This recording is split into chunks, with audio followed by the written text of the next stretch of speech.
എല്ലാവർക്കും നമസ്കാരം. Welcome back to Niyans. ഗോതമ്പ് പൊടിയും ശർക്കരയും തേങ്ങയും എല്ലാം കൊണ്ട് ദോശക്കല്ലിൽ ചുട്ടെടുത്ത അടയുടെ റെസിപ്പിയാണ് ഇന്നത്തെ വീഡിയോയിലുള്ളത്.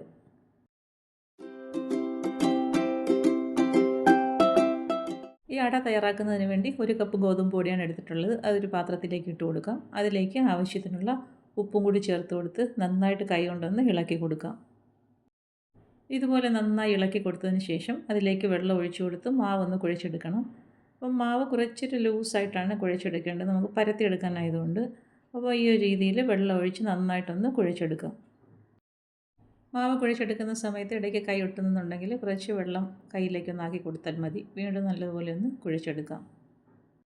പണ്ട് കാലങ്ങളിലൊക്കെ വീടുകളിലൊക്കെ സ്ഥിരം ഉണ്ടാക്കിയിരുന്ന ഒരു ഐറ്റമാണ് ഈ അട എന്ന് പറയുന്ന സാധനം. അപ്പോൾ അരിപ്പൊടി കൊണ്ടോ ഗോതമ്പ് പൊടി കൊണ്ടോ ഒക്കെ തയ്യാറാക്കി വയ്ക്കും. രാവിലെയോ വൈകിട്ടോ ഒക്കെ നമുക്ക് ചായയുടെ കൂടെയൊക്കെ കഴിക്കാൻ സ്ഥിരമായിട്ട് ഇത് കാണുമായിരുന്നു. ഇതൊക്കെ ആകുമ്പോൾ ആരോഗ്യത്തിനും ശരീരത്തിനും ഒക്കെ നല്ലതാണ്. അപ്പോൾ അതാ ഈ ഒരു രീതിയിൽ മാവ് ചെറുതായിട്ട് ഒട്ടുന്ന ഒരു പരുവത്തിലാണ് ഇത് കുഴച്ചെടുത്തിരിക്കുന്നത്. ഇനി ഇതിലേക്ക് വേണ്ടത് തേങ്ങയും ശർക്കരയുമാണ്.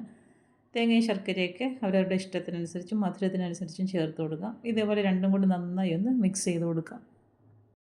ഇനി നമുക്ക് വേണ്ടത് വാഴയിലയാണ്. അപ്പോൾ നന്നായി കഴുകി വൃത്തിയാക്കി ഒരു വാഴയില എടുത്ത് വയ്ക്കാം. അതിലേക്ക് മാവ് വെച്ച് കൊടുത്ത് നന്നായിട്ട് കനം കുറച്ച് ഇതിനെ ഒന്ന് പരത്തിയെടുക്കാം.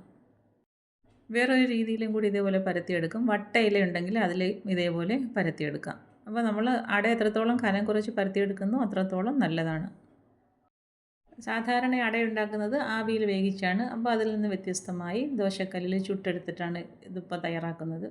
അത് പരത്തിയതിന് ശേഷം തേങ്ങയും ശർക്കരയും കൂടെയുള്ള മിക്സ് ഇതിലേക്ക് നന്നായിട്ടങ്ങ് നിരത്തി കൊടുക്കാം. ഇനി ഒരു സൈഡിൽ നിന്നും വാഴയില മടക്കി കൊടുക്കാം. ഇതുപോലെ ഒരു സൈഡിൽ നിന്ന് മടക്കിയതിന് ശേഷം സൈഡ് നല്ലതുപോലെ ഒന്ന് പ്രസ് ചെയ്ത് കൊടുക്കാം. ഈ ഒരു രീതിയിൽ സൈഡൊക്കെ നന്നായിട്ട് പ്രസ് ചെയ്ത് മാറ്റി വയ്ക്കാം. വീണ്ടും ബാക്കിയുള്ള മാവെല്ലാം ഇതേപോലെ വാഴയിലയിൽ പരത്തിയെടുക്കാം. മാവ് പരത്തുന്ന സമയത്ത് ഇടയ്ക്കിടയ്ക്ക് കൈ ഒന്ന് നനച്ച് കൊടുക്കണം. അപ്പോൾ ഒട്ടും ഒട്ടിപ്പിടിക്കുകയില്ല, നന്നായിട്ട് പരത്തിയെടുക്കുകയും ചെയ്യാം. ഈ ഒരു രീതിയിൽ നന്നായി പരത്തിയതിന് ശേഷം ഇനി ഇതിലേക്ക് ശർക്കരയും തേങ്ങയും കൂടെ വെച്ച് കൊടുത്ത് നേരത്തെ ചെയ്തതുപോലെ തന്നെ ഒരു സൈഡ് കൊണ്ട് മടക്കി കൊടുത്തതിന് ശേഷം നന്നായിട്ടൊന്ന് പ്രസ് ചെയ്ത് കൊടുക്കാം.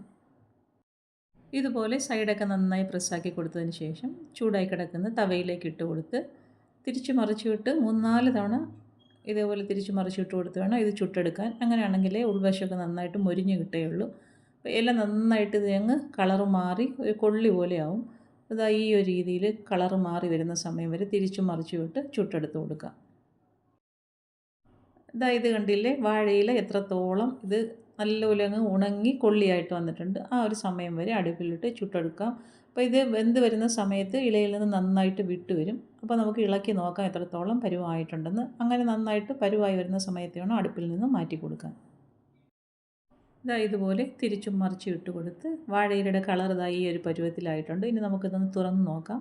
തുറന്ന് നോക്കുമ്പോഴേക്കും നന്നായിട്ട് മൊരിഞ്ഞ് വന്നിട്ടുണ്ട്. ഈ ഒരു സമയമാകുമ്പോഴേക്കും അടുപ്പിൽ നിന്നും മാറ്റാം. ആവിയിൽ വേവിച്ച് എടുക്കുന്ന അടയ്ക്ക് വേറൊരു ടേസ്റ്റാണ്, ഇതിന് വേറൊരു ടേസ്റ്റാണ്. അപ്പോൾ ഈ രണ്ട് രീതിയിൽ നമുക്ക് അട തയ്യാറാക്കിയെടുക്കാം. ഇനി വേറൊരു രീതിയിൽ ഇലയൊന്നും ഇല്ലാതെ തന്നെ ദോശക്കല്ലിൽ നേരിട്ട് പരത്തി നമുക്ക് ഇതേപോലെ അട തയ്യാറാക്കിയെടുക്കാം. അതായത് കണ്ടില്ലേ, അട നന്നായിട്ട് പരുവായി മൊരിഞ്ഞ് വന്നിട്ടുണ്ട്. ഇനി ഇത് ഇലയിൽ നിന്നെടുത്ത് നമുക്കൊന്ന് മുറിച്ച് നോക്കാം. ഇങ്ങനെ ചുട്ടെടുക്കുന്ന അട നമ്മൾ ആവിയിൽ വേവിച്ചെടുക്കുന്നത് പോലെ അത്ര അങ്ങ് ഭയങ്കര സോഫ്റ്റ് ആയിട്ടിരിക്കത്തില്ല, എങ്കിലും കഴിക്കാൻ നല്ല ടേസ്റ്റാണ്. അതായത് കണ്ടില്ലേ മുറിച്ചെടുക്കുന്നത്. ആ വാഴ ഇലയിൽ കിടന്ന് മൊരിഞ്ഞ് വരുന്നതിൻ്റെയൊക്കെ നല്ലൊരു ടേസ്റ്റ് ഈ അടയ്ക്കുണ്ട്. അപ്പോൾ ഈ ഒരു രീതിയിൽ വാഴയില കൊണ്ട് ദോശക്കല്ലിൽ ഇങ്ങനെയൊന്ന് അട തയ്യാറാക്കി നോക്കൂ, സൂപ്പർ ടേസ്റ്റാണ്. അപ്പോൾ ഇന്നത്തെ വീഡിയോ ഇത്രയേ ഉള്ളൂ. വീഡിയോ ഇഷ്ടമായി ലൈക്ക് ചെയ്ത് സബ്സ്ക്രൈബ് ചെയ്ത് സപ്പോർട്ട് ചെയ്തേക്കൂ. വീണ്ടും അടുത്ത വീഡിയോയിൽ കാണുന്നത് വരെ bye from Niyans. Thanks for watching.